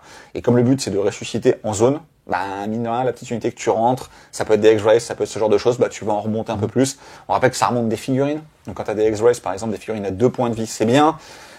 Ils ont des ETR à 4+. Donc mine de rien, quand tu te retrouves par exemple sur des géants qui vont te taper, je pense au Gatebreaker avec des attaques Reine -3 dégâts 4, bah, ça peut être très frustrant pour le géant de passer ses 5-6 attaques, et bah c'est une 4+, on connaît les stats, hein, sur une 4+, ça peut aller dans un sens, dans l'autre. Quand ça va dans ton sens, et que t'en réussis 3-4, même si t'en réussis pile la moitié, tu divises littéralement par 2 tout le tanking des géants qui par exemple ne mettent pas de blessures mortelles. Donc quand t'affrontes des armées qui ne mettent pas de BM, Orruk, alors Orruk Iron Joe, hein, pas Orruk petit sniper qui tire, ou Sons of Behemoth, donc des armées qui sont quand même très haut placées. Le Nighthaunt a quand même, je pense, quelque chose à faire, plus que ce qu'on avait tendance à dire, on disait Nighthaunt c'est tout pourri. Non, je pense que le Nighthaunt a quelque chose à faire, en solo et en équipe, c'est ça qui est assez agréable. Et Nagash dedans, on est en train de le tester, il apporte quand même quelque chose. Alors le problème c'est qu'il est trop cher, voilà, mais il apporte un truc. Voilà. Donc c'est, en tout cas, t'as envie de te replonger dans le Battle Tome pour te dire, qu'est-ce que je peux faire avec ce Battle Tome là pour un Battle Tome qui est tout début de V2, c'est quand même pas mal. Et ensuite, par rapport aux Osiarques. Alors les Osiarques, eux, ont un peu perdu Nagash, parce qu'ils fonctionnent quand même moins bien, sachant qu'avant, Nagash en Petrifex, c'était quand même vraiment pas mauvais. Alors, ce qu'il faut voir aussi avec Nagash, c'est qu'on a beaucoup parlé des modifications de son War Scroll, ce qu'on n'a pas parlé, c'est la modification de sa ligne d'attaque. Voilà. Parce qu'avant, il avait une attaque de bâton, donc on rappelle, le bâton, c'est quand même -3 D6. Aujourd'hui, il en a 4. Hein. Donc il tape littéralement au bâton 4 fois plus fort qu'avant. Mais il a perdu les bonus qu'il avait en Petrifex ou ce genre de choses. Ça veut vraiment pas dire que Nagash est mauvais. Son War Scroll est très bon, le problème c'est qu'encore une fois, il est trop cher. Maintenant, t'as quand même des baisses. Alors sur Vok Mortian et sur Xanthos, on s'en fout, on va pas se mentir. Par contre, t'as une vraie baisse de 20 points sur Katakros. Il commence vraiment à être très fort. Il est low cost. Il commence vraiment à être très fort. En Mortis Praetorian, il te fait vraiment des jolies choses. Voilà. Donc, lui plus Nagash, je pense que c'est compliqué. Par contre, lui plus Arcane, t'as quand même un vrai bon départ de liste. L'Osiarque se positionne entre le bas du tiers A et le haut du tiers B. Ça fait entre 4-1 et 3-2, on va dire, sur un tournoi à 5 tours. Il n'est pas trop impacté et il y a eu une modification aussi qui va permettre d'utiliser plusieurs fois leurs aptitudes spéciales qui ne sont pas des aptitudes de commandement, ce qui est quand même bienvenu parce que tu peux recommencer à mettre des +1. Bon, voilà. Ça va dans le bon sens pour l'Osiarque qui est quand même clairement une armée qui est pas à mettre de côté. C'est en dessous du Soulblight, toujours. Voilà. Le Soulblight, lui, c'est changement en points, c'est sur les variantes, on va dire, du Coven Throne qui était totalement injouable, donc le trône de Saba, Bloodseeker Palanquin. Même si le trône de Saba, c'est pas si mauvais. Et alors, les Black Knight ont baissé, alors youpi, les Black Knight, c'était l'unité poubelle du Battle Tome. Ils sont à 100 points maintenant. En fait, tu te dis que tu peux avoir 10 Black Knight pour 5 Blood Knight. Bon, bah, tu prends 5 Blood Knight tous les jours. Donc, peu de changements. Le nerf indirect vient du fait que tu peux quand même moins soigner tes personnages. Et que le Seigneur sur Dragon Zombie aimait beaucoup son invulnérable à 5. Voilà. Donc lui, le fait qu'il l'ait perdu et qu'il se soigne un peu moins bien, après on rappelle qu'ils ont la soif de sang, qu'ils les resoignent quand même un petit peu. Mais le Seigneur sur Dragon Zombie est un peu moins tanké, c'est-à-dire qu'avant on avait vraiment le choix entre Vordrai et lui. Aujourd'hui je pense que Vordrai est au-dessus. De toute manière lui il bénéficiait pas de l'amulette, et lui il a un calice. Donc il se soigne de D6, sachant que le seigneur classique va un peu moins soigner. Mais honnêtement, c'est une armée qui fait beaucoup de bonnes choses. Les Blood Knights sont très forts, les Direwolves sont forts, les zombies sont forts. Radukar, Belladama, enfin Kritza, Gorslav qui est le personnage qui vient de Curse City. Enfin, t'as beaucoup de très très bonnes unités. Qui vaut 80 €. Qui vaut cher. Un jour, il sera vendu à l'unité peut-être. Qui fiabilise énormément l'armée. Le White Dwarf leur a apporté des nouvelles tactiques et des nouvelles grandes stratégies qui, pour le coup, sont quand même assez faisables. Donc, ils sont meilleurs en secondaire et en tertiaire. Notamment, t'as une grande stratégie qui dit que tu vas la marquer si tu contrôles plus de graveyard que ton adversaire. Donc, un graveyard, tu sais, c'est les 4 pions que tu poses au début. Donc si t'as pris ça, t'en poses 3 chez toi, voilà, et puis quand t'en poses 3 chez toi, t'es sûr de marquer tes 3 points à la fin. Voilà, c'est quand même pas mal. Et puis t'as des tactiques du style, faut qu'une unité summonable ait été détruite, tu prends 10 zombies ou 5 loups, tu les envoies dans ton truc qui va les tuer, et tu marques 2 points. Donc c'est quand même globalement un up de cette armée qui, elle, est dans le haut du A tiers, c'est bien pour elle. Yes, on va maintenant passer à la destruction, on regarde le profil de Kragnos. Ouais. Déjà, c'était un ton, mais il était gérable. Là, il a une vraie synergie aux armées et je trouve que c'est super. Non, je trouve que le up est très intéressant. Pas forcément pour tout le monde. Le problème, c'est qu'encore une fois, t'apportes cette règle à toute la destruction. Ouais, mais ils embellissent tous très bien quand même. Hein. Ouais, mais peut-être un peu trop par rapport à ceux qui n'avaient pas besoin par rapport à d'autres. Alors, ce qui a changé, c'est qu'avant, il avait une aura qui disait qu'il donnait +1 en bravoure au personnage de la destruction. Bon, c'était pas terrible. Aujourd'hui, léger petit up, il les fait charger à 3d6. C'est-à-dire, il les rend éligibles à une charge à 18. Et il les fait charger à 3d6. Alors t'es quand même très content quand tu joues tout, en fait. Quand tu joues Gobelin, quand tu joues Iron Joe, quand tu joues Ogre, surtout Beast Claw Rider, quand t'as tes Stonants qui chargent à 3d6, ça fait quand même des gros trous très vite, T1. Tu commences à pouvoir charger à 30, c'est cool. Hein. C'était quand même le dieu de la destruction qui, dans le fluff, te détruisait des montagnes en les chargeant. Le pélo, il bougeait à 10, il chargeait à 7. Concrètement, il se battait peu, en fait. Voilà. Donc il a gagné une ward à 6, ça c'est anecdotique, mais surtout il arrive au corps à corps beaucoup plus vite, et maintenant il compte pour 30 quand il est en profil maximum sur les objets, ce qui fait qu'il les reprend tout seul. Voilà. Il tape toujours aussi fort, il n'a pas changé son coup en point. C'est un énorme up de Kragnos, qui est vraiment très très bon maintenant. C'est l'antagoniste fluffique de la V3, avec Gordrakk, mais surtout Kragnos, qui a quand même tapé Gordrakk. Bon bah là, clairement oui, en termes de fluff, et en termes de règles, bon, tu sens qu'il se pose là. Et mine de rien, il remonte beaucoup géant, qui avait peut-être pas forcément besoin d'être remonté, mais maintenant je pense que t'as envie de rentrer un... C'est-à-dire, avant t'avais les listes 4 géants, ou 2 gros, enfin quand je dis 4 géants, 4 gros, ou 2 gros, un petit Kragnos. Les 4 géants étaient meilleurs. Je pense que maintenant Kragnos, 2 gros, un petit, c'est quand même pas mal, parce que mine de rien, ce qu'on trouvait très fort... T'as l'argent du beurre en fait. Ouais, c'est ça, ce qu'on trouvait très fort dans la tribu mauvaise, hein, c'est-à-dire celle basée sur le Warstomper, c'était la charge à 3d6. Et bah là, il la donne à tout le monde, et éligible à 18, honnêtement... Et il compte lui-même pour le contrôle map. Et il compte pour 30, voilà. Bah alors il a une ward à 6, c'est bien. Enfin, quand il se fait tirer dessus trop fort par de la BM, il meurt quand même. Mais mine de rien, il est quasiment insensible à la magie. Il a une save native à 2. S'il te plaît, c'est quand même pas mal. Et il atomise pratiquement tout ce qu'il charge. On se rappelle surtout quand il charge un monstre, il jette 2 dés. Si l'addition de ces 2 dés ne fait pas 7, tu multiplies l'un par l'autre. Ça te fait des bonnes charges à 24, 30, parfois 36. BM. Bon, il est vraiment très bon. Il charge beaucoup plus qu'avant et il fiabilise toute l'armée et pas avec un +1 en braverie qui servait quand même concrètement à rien. Alors, il va falloir une clarification assez vite de la charge cataclysmique, qui te dit que c'est une charge non modifiée. En fait, tu prends le jet non modifié pour faire des BM. Là, ta charge passe à 3d6. Alors, comment ça se goupille? Est-ce que c'est considéré comme la charge à 3d6?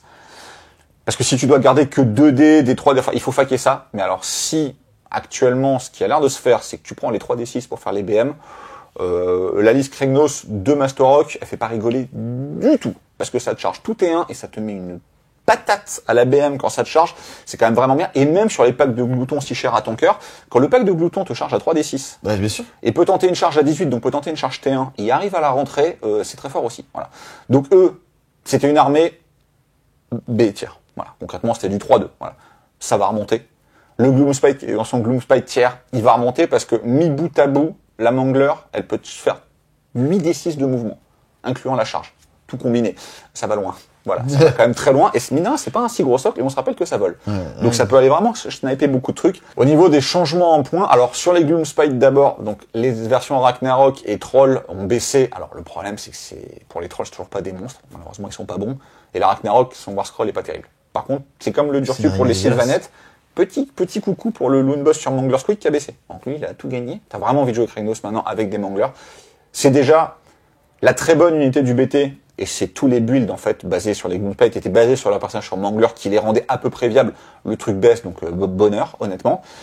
Sur les Ogres, alors ils ont pas touché à tous les gros, voilà. Par contre, t'as l'Iron Guts qui baisse, mais c'était trop cher. T'as les Gloutons qui baissent un peu. Ça va dans le bon sens, c'est-à-dire que si tu décides de jouer des builds Gloutons, bah, ils seront un tout petit peu meilleurs qu'avant. Par contre, clairement, ce qui est fort, c'était la liste Cavalier de l'Apocalypse, où tu te disais avant pourquoi je les joue, parce qu'en fait, j'avais 4 Master Rock. Bah, il y a un Battle Tome qui s'appelle Sons of Behemoth qui te mettait 4 méga gargantes. Bah, c'était juste nettement meilleur.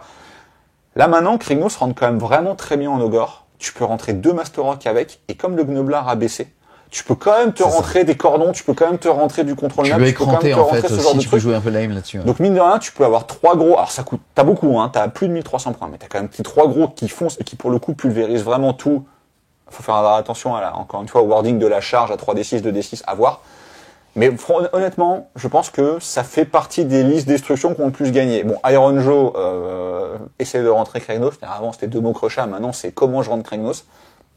Parce que Kragnos cochon, sachant que le cochon a très peu pris, il a pris 10 points. C'est très fort le Gorgunta, parce qu'il y a aussi une règle, un errata qui avait été fait, je sais plus, dans White Dwarf ou sur le site internet, enfin qui était passé un peu comme ça, qui modifiait la reine du Gor Aka, qui passait à -2. Donc le cochon, c'est un certain nombre d'attaques, reine -2, dégâts 1. Quand tu claques ta WAG en Iron Joe, tu gagnes 1 en reine, donc tu passes à reine -3. Et quand le War Chanteur utilise son aptitude, tu passes à dégâts 2. Donc tu te retrouves avec des cochons qui sont reine -3, dégâts 2. Chaque mec dessus. Genre que le cochon tape aussi en bas, hein, mais des BM à l'impact, etc. Donc tu avais une unité qui était hyper forte, qui était en plus la plus mobile, donc qui nécessitait pas un chaman pour la téléporter ou ce genre de choses. La WAG permet aussi de relancer les charges, là le bonus, et maintenant tu te retrouves avec des charges à 3d6. Donc concrètement, Krignos cochon, je pense que ça fait partie des... Déjà que Megaboss sur Mokrocha cochon, ça faisait partie des listes, on va dire, les plus brutales et les plus simples. T'avais quelques doléances sur la simplicité et la violence de cette liste, elle est encore plus violente qu'avant. Voilà. Parce que tu pouvais rentrer 21 cochons avec un méga boss, je crois que tu peux toujours. Et des War Chanteurs à côté, hein. Tu vas peut-être rentrer moins de cochons, mais tu vas rentrer Krignos, ce qui fait que les cochons vont aller beaucoup plus vite. Le seul truc, c'est que pour faire ça, il faudra peut-être enlever le mot crochat. Par contre, garder un méga boss à pied, parce que sinon tu ne déclenches pas ta WAG et t'en as besoin. Voilà. Mais ce build va être vraiment très fort et va gagner en contrôle map parce que Krignos comptant pour 30. Quand il va se poser sur un objet, il va être très compliqué à débloquer. Et franchement, les cochons qui te chargent à 3d6, ça garantit pratiquement pour eux une charge tour 1. Si t'as claqué la WAG, c'est relançable et tout. Ça commence à être assez... Enfin, ça fait peur. Yes. On va maintenant passer au chaos et terminer par le chaos. T'as beaucoup parlé d'Arcachon. D'Arcachon. Oui, alors c'est Arcachon. Oui, et qu'est-ce que tu peux dire sur lui? Qu'est-ce qui a changé? Et qu'est-ce qui va changer aussi au niveau justement du chaos, si malheureusement ça va changer? Bah alors, Archaon, lui, il a pris cher. Déjà, il a monté en points. Et en fait, Archaon était totalement imbuvable parce que, ayant les mots-clés des 4 dieux, il pouvait bénéficier de toutes les synergies des Battletomes qui n'étaient pas faits pour synergiser une pièce à plus de 300 points, 20 points de vie, 2d3 points de vie de soins par tour, etc. Antinch était imbuvable. En corne, avec des potentiels double piling, piling S6, charge pendant la phase de l'adversaire avec la dîme, ce genre de choses, ça commençait à devenir violent. En Nurgle, heureusement qu'il n'a pas été jouable dans ce nouveau Battletome-là. Bon, Slanesh n'était pas le meilleur, mais t'avais quand même des choses à faire. Alors aujourd'hui, Archaon, tout comme l'ami Kragnos, tout comme l'ami Nagash, ne bénéficie d'aucune des règles d'allégeance. Et en plus, les allégeances, maintenant, c'est Magotkin, Blade of Corn, Edonite, Disciple. Et lui, il a juste les mots-clés. C'est plus de Corn, et lui, il a juste les marques des dieux. Donc concrètement, il est toujours aussi bon en Slave to Darkness, même s'il a un peu monté. Dans les autres Battletomes, je pense qu'on le jouera plus, et tant mieux, parce que la liste Archaon, Tsinch, Kéros, en Nost Arcanum, voilà. Alors, c'est très agréable à jouer. Les joueurs de tournoi, ils la jouaient quand ils voulaient se qualifier. Tu vois, par exemple, je joue pas du tout de Tsinch, Romain. Je joue pas du tout de Tsinch, mais j'ai besoin de me qualifier, je vais jouer Archaon, Tsinch, Kéros, voilà. Ça veut pas dire que Tsinch est mort, ça veut pas dire que Korn est mort, loin de là, mais ça veut dire qu'ils vont aller chercher d'autres choses que Archaon, qui était beaucoup trop fort. C'est bien. Le truc, c'est qu'il a pris l'œil de Sherian, qui était trop fort, mais qui est nul maintenant, qui est complètement anecdotique. Il a perdu l'aptitude à se soigner comme tous les autres. Il a monté en points, il perd peut-être un peu beaucoup. Voilà. C'est-à-dire qu'il est passé de beaucoup trop fort et potentiellement frustrant, surtout pour ceux qui l'affrontaient, à on va plus le voir, sauf en Slave to Darkness. Est-ce qu'il n'y avait pas un entre-deux qui aurait été trouvable, ou peut-être juste lui enlever effectivement les règles d'allégeance? Alors si tu les enlèves dans Tsinch, c'est là où c'était réellement problématique, c'est logique que tu les enlèves en Korn, Slanesh et Nurgle. Voilà. Maintenant, est-ce que tu étais en plus obligé de lui tuer son œil de Sharian, lui monter son coup en point, l'empêcher de se soigner comme tout le monde? C'est peut-être un peu beaucoup. C'est dommage parce que c'était une pièce qui, en dehors de son build tout craqué dans le cinch, était quand même vraiment jolie sur la table. Tu vas passer de tu le vois partout à tu le vois vachement moins. Voilà. Par rapport au changement de coup en point, t'en as parlé tout à l'heure, t'as Beast of Chaos qui va avoir son propre tiers bientôt. Alors Beast of Chaos, maintenant que Gloomspite va peut-être sortir de son Gloomspite tier, le problème de Beast of Chaos, alors mine de rien, les changements vont dans le bon sens parce qu'une des deux meilleures unités du Battle Tome, qui est le Tsangor Enlightened, a baissé. Donc, alors petite parenthèse par rapport à ça, il a baissé en cinch, il a pas baissé en Beast of Chaos. Bon, moi j'aurais tendance à prendre le coup en point le plus faible des deux. S'il le modifie dans l'un, il n'y a pas de raison qu'il le modifie dans l'autre. Sauf si, et ça honnêtement je sais pas, il y avait déjà pas le même coup en point. Enfin bon, bref, pour moi ils ont perdu 20 points. Tout le reste a baissé, tout ce qui est Shagot, tout ce qui est Dragon Ogre, le problème c'est que c'est pas bon. En fait, c'est les War Scrolls qui sont mauvais. Ils ont 15 ans les trucs. Donc oui, le Battle Tome est très très vieux. C'est la toute première review qu'on a fait sur la chaîne et ils ont pas changé depuis quoi. Donc malheureusement, c'est dommage. Et ils ont pas la pièce centrale qui donne envie de créer une liste autour de ça. Donc franchement, il fallait pas grand-chose. Tu faisais un change rules au niveau du rocher et tu mettais que tu pouvais le mettre dans la gueule de ton adversaire. Franchement, le codex il gagnait en punch. Et en fait, il y a beaucoup de trucs qui sont pas mal, notamment la pierre des hards, le rocher, avec la bulle sur les tables plus petites. La bulle est plus impactante et mettre moins en sauvegarde, c'est très très fort aujourd'hui. Le problème, c'est qu'en fait, t'as beaucoup d'entrées dans ce Battle Tome et t'as énormément de poubelles, quoi. Les cochons, les chars, les cigors, les gorgons, tout ça, c'est mauvais, quoi. Aujourd'hui, quand tu regardes les profils de ces monstres-là, tu rigoles, quoi. Voilà. Par rapport à leur coup en point, tu rigoles. Donc, ça a baissé, mais pas assez, voilà. Après, les builds Enlightened, Shaman, Bestigor, ça se joue. Voilà. Le Taurus, le Great Wildfire Taurus, le Reine de la Spell, est toujours pas mal, voilà. Mais c'est vrai que c'est assez bas. Voilà. Eux, ils ont besoin d'un Battle Tome parce que le Battle Tome est trop ancien. Yes. Blade of Corn. Donc la partie démon a quasiment pas changé. Par contre, t'as des baisses en points sur un certain nombre de mortels. Les Blood Warriors, bonne surprise parce que c'est vraiment pas mauvais. Donc le fait qu'ils baissent, Gorgoskull baisse, la version générique du Mighty Lord of Corn baisse. Voilà, tous les persos pas auto-inclus, démons, ce genre de choses ont baissé parce que le prêtre et le Bootsekrator ont pas bougé par exemple. Ça va dans le bon sens. Voilà, ça va dans le bon sens. Korn est quand même pas mal placé. T'as Scarbrand qui est très fort. Quand tu compares par exemple au Keeper of Secret, le buveur de sang, il se retrouve très bien placé pour son coup point, il a moins de 300 points, donc c'est bien pricé pour les versions qui sont intéressantes. Tu génères de la mortelle, t'es quand même assez mobile, il y a quand même globalement un peu moins de tirs qu'avant, donc Scarbrand est quand même content, et il te débloque n'importe quelle situation encore à corps, il tue tout lui. Voilà. Donc si t'as des armées qui ne peuvent pas le gérer, on parlait notamment de Iron Joe, Mokrocha, Cochon, Scarbrand en face, c'est pipi culotte pour les Iron Joe tout de suite. Hein. Voilà. Donc quand t'as des choses à faire, Archaon était bien encore. Il était pas débile. Il était bien. Il rentre plus. Donc, lui, tu le joues plus. Tu vas revenir vers les buts classiques en Reaper of Vengeance avec le double piling de ton Scarbrand, les Pygnacis, ce genre de choses. Honnêtement, c'est une bonne armée qui se place quand même pas trop mal dans le méta. Ça va dans le bon sens. Ça va pas changer. Je pense la manière de jouer l'armée. Parce que les builds à base de mortels en V3 sont moins bons que les builds à base de démons. Les démons n'ont pas été touchés. Les mortels n'ont que peu baissé. Je pense que ça changera pas la manière de jouer l'armée. Mais est-ce qu'elle en avait vraiment besoin? Parce que c'est honnêtement une bonne armée. Et maintenant, on va parler de Disciple of Jin. T'en as longuement parlé en intro parce que, justement, S-tier.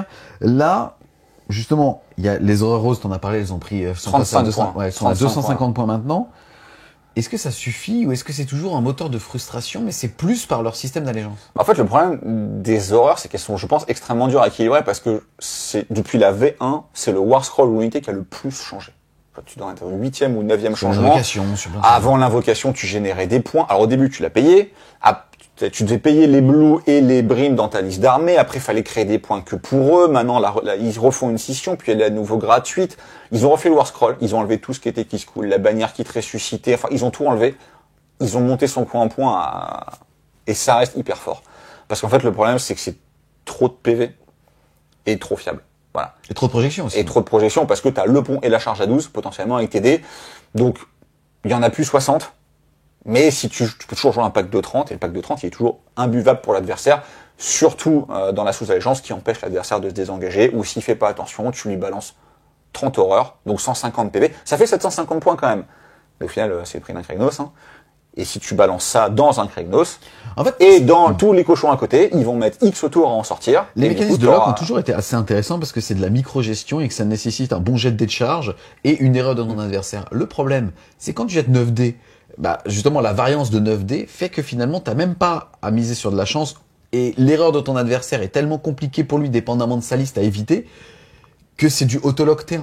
En fait, Tzeentch est toujours S tier. Il y a un de leurs deux builds qui a disparu. Le spam d'horreur est quand même moins fort qu'avant, mais il reste toujours très fort. Et les listes basées sur l'invoque, 6 héros avec 15 sorts que tu vas lancer par phase de magie, sachant qu'il y a de plus en plus de sorciers en face, donc tu bénéficies aussi des sorts des gens en face, que le portail est vraiment très fort, que Kairos c'est monstrueux. Voilà, Tzeentch est quand même toujours très fort, encore une fois, parce que c'est, je pense, la meilleure allégeance de tout le jeu, un tout petit peu au-dessus de Luminette. Donc, clairement, en fait, les horreurs, tu peux pas, à un moment, faut arrêter de taper sur les horreurs, elles ont pris des coups en poing dans tous les sens, leur War Scroll s'est fait massacrer 2 fois, ça reste hyper fort parce que c'est les mécanismes de l'armée qui les rendent hyper fortes. Voilà. Évidemment, tu les passeras à 400 points, ce serait injouable, mais c'est pas le but non plus. Sachant que les deux autres lignes génériques du Battle Tom, c'est les Tsangor, c'est quand même vraiment pas bon, Tsangor, et le Kyrek Acolyte, qui aujourd'hui est à ligne pas chère, qui en plus se paye le luxe d'être un sorcier et de lancer des sorts. Donc c'est quand même pas mal dans les bulles d'invocation, ce genre de choses, voilà. En Ost Arcanum, t'as les Screamers, qui sont des lignes, qui sont vraiment bonnes lignes. En plus, t'en invoques 6. Alors ça, c'est l'artefact tax merci bonheur, quoi. T'as quand même 6 Screamers, c'est-à-dire 18 points de vie, le truc qui bouge à 16 en volant. Enfin, bon. Heureusement, ils peuvent plus jouer Archaon. Voilà, c'est leur seul nerf. Mais il y a tellement d'autres choses dans le Battle Tom que les Orchins, ils sont toujours contents, quoi. Voilà, ils sont toujours très au-dessus. Si on parle des Donut of Slaanesh, t'as parlé justement d'une tentative de baisser le coût en point, parce qu'en fait, le Battle Tom est profond, il a une saveur. Le problème, c'est que tout est trop cher. Ouais, largement, et c'est toujours le cas. L'exemple typique, c'est le Blizzbarb Archer. Maintenant, il est à 170, comme les Sentinelles, comme les Stalkers. Ouais, bah, compare les 3 War Scrolls et enfin, le pauvre Blizzbarb, quoi. Il y a un mème qui est assez connu où tu vois une espèce de dragon à 3 têtes avec 2 têtes très menaçantes, la tête Stalker, la tête Sentinelle et une tête complètement débile, goofy, qui est la tête Blizzbarb, quoi. Et c'est vraiment ça. Je pense que Games prend énormément de précautions par rapport à l'invocation. Mais qu'au final, l'armée vaut quand même trop cher et t'arriver à sortir des builds basées notamment sur la combo Glutos-Archaon qui marche plus aujourd'hui, parce que Archaon n'est pas Idonite de Slaanesh, donc c'est terminé, il bénéficie plus des aptitudes d'allégeance, c'est quand même compliqué. T'as que des baisses de points, heureusement, t'as quand même Glutos qui est pas mauvais, t'as Sigval qui est pas mauvais, les nouvelles figurines de cavalerie, que ce soit les lanciers ou les archers, c'est des bonnes unités, mais encore une fois, t'es un peu trop cher. Après, comme t'as dit, le Battle Tom est profond, t'as quand même pas mal de War Scroll. T'as des sous-allégeances qui sont vraiment pas dégueulasses non plus. Ça a quand même un côté, pour moi, Caradron début de V2, où tu disais, putain, le problème c'est qu'ils sont pas jouables. Et à un moment est arrivé une grosse baisse de points, notamment des stratovaisseaux, et c'est devenu top tier. Voilà. Donc tu te dis que Slaanesh, comme le Battle Tom est bon et que les règles sont bonnes, et pas à l'abri, à un moment, enfin pas à l'abri, c'est tout ce que je leur souhaite, mais on n'est pas à l'abri d'une baisse de leur coût en points un peu plus significative que celle-là, prochain manuel général ou ce genre de choses, qui les remonterait. Voilà. Ensuite, il y a les Skaven.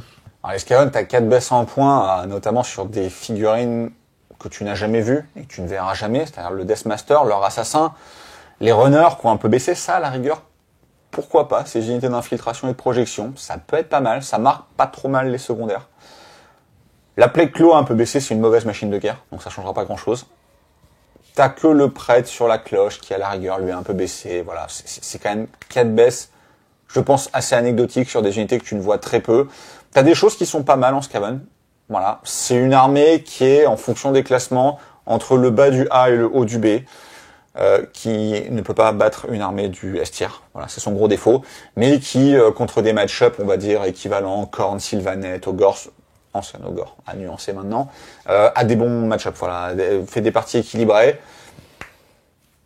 Leur Battle Tom commence à dater un petit peu, voilà, et tu commences à le sentir, ils ont des allégeances à tiroir en fonction des personnages, etc. La partie Skryr reste quand même au-dessus, nettement. Et en plus, leur nerf indirect vient du fait que toute la partie Nurgle, que t'avais beaucoup envie de jouer en allégeance Nurgle, aujourd'hui c'est terminé aussi. Parce que les unités de coalition ne bénéficient plus, et maintenant on verra quand on fera la review du Battle Tom Nurgle, c'est plus Nurgle le mot-clé, c'est Magodkin of Nurgle, et eux ils sont Nurgle, voilà. Donc ils ont perdu tous les bonus. En plus, t'as plus de bonus de move. Enfin, l'arbre c'est terminé, la roue c'est terminé, maintenant Nurgle c'est lent. Donc avant tu pouvais sauver le clan Pestilence en Nurgle, aujourd'hui tu peux plus. Donc t'as quand même tout un pan de l'armée Skaven qui s'effondre un petit peu. Je sens que le moine de la peste a quand même été bien serpé lui il y a quelques temps où son War Scroll est quand même beaucoup moins bon qu'avant. La partie Skryr, 2 tirs, reste intéressante. Maintenant le problème c'est que t'as des armées qui tirent et qui le font mieux. Donc à moins d'être un aficionados du Skaven pour ce que ça représente, c'est compliqué de jouer Skaven aujourd'hui, même si c'est une armée qui va s'en sortir. Voilà. En compétitif, c'est quand même compliqué et c'est pas ces changements qui vont changer quoi que ce soit. Yes. Et ensuite, sur Slave to Darkness, t'en as beaucoup parlé tout à l'heure quand justement, on a vu qu'Archaon est passé à 860 points.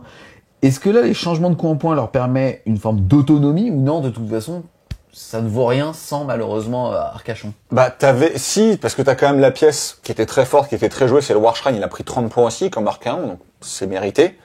Après, t'as une baisse du Fungoïde Myrmidon, super, on s'en fout. Du Fomoride Crusher, c'est pareil, c'est un truc Warcry, on s'en fout aussi. Le Chaos Sorcerer Lord a perdu 20 points. Alors ça, par contre, on se rappelle que c'est quand même le mec dont le sort signature, c'est full reroll touche bless, et l'aptitude où t'as pas besoin de jeter un dé, c'est reroll save. Alors maintenant, c'est plus en sauvegarde. Mais c'est quand même très fort. Voilà, t'es quand même content. Il a baissé. Bonne surprise. Les chariots ont baissé. Donc ça fait des chariots vraiment pas chers. Donc pourquoi pas les retester. Voilà. La version avec la Gorbiste. En fait, les chariots, c'est des Etherwing Deluxe qui vont aller prendre des points, qui vont faire des tirs de contre-charge, enfin, qui vont se faire Overwatch. Genre, je pense que t'as pas besoin de la Gorbiste. Par contre, les petits chariots à 100 points, pourquoi pas? Ce qui leur fait mal, c'est qu'Archaon prend 30 points, que le Warshrine prend 30 points, donc les listes classiques prennent 60 points, donc elles font plus de 2000. Voilà, un peu gênant pour eux. Maintenant, t'as quand même des choses à faire qui sont pas mal avec Archaon dedans. À noter qu'Archaon, on en a pas parlé tout à l'heure quand on a vu son Warscroll, mais il a pris un autre nerf qui lui fait mal.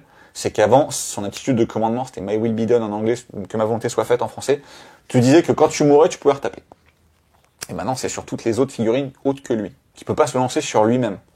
En fait, avant, Archaon, tu disais que même s'il allait mourir, il embarquait en face, et alors en Tinch c'était encore pire, parce qu'il embarquait à coup sûr à Latius des Rois, le Kragnos ou le truc qu'il avait tué.